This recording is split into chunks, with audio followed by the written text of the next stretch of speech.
Hello, beautifuls. I have a true source message for you today.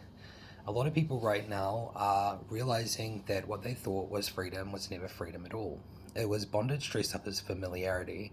It was a pattern they had lived inside for so long that they started calling it normal, calling it safety, and calling it themselves. But what is breaking now is not just one false belief, it is the whole structure built around that belief. What looked stable was not stable. What looked secure was being held together by distortion. What looked like the future was a blocked line. And what looked like clarity was noise, pressure, and repeated mental control. A lot of people are not just tired, they are trapped inside a system of thought, emotion, and perception that has been shaping how they see everything. And now that pressure is getting too heavy to ignore. That is why these messages are starting to land. That is why people are being stopped in their tracks. That is why the blindfold is slipping, because once you start to see the distortion, you cannot fully go back to sleep inside it. What is also breaking now is false authority.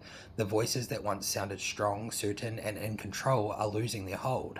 The force is still there, the performance is still there, but the real authority is gone, and people can feel that.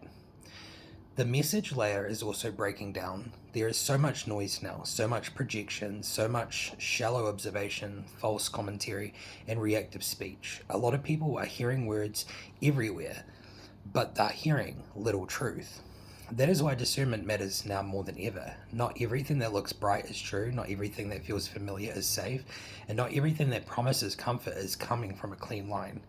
What is collapsing underneath all of this is false harmony, the old emotional picture, the old promise, the old script that said if you just stayed inside the system, played the role, and believed the image, everything would lead you to safety and completion. That promise was false.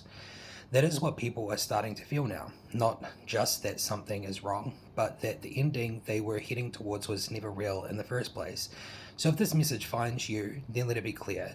You are not imagining the distortion, you are not weak for feeling the pressure, and you are not lost just because the old picture is falling apart. The old picture was the lie, and that is exactly why it has to break.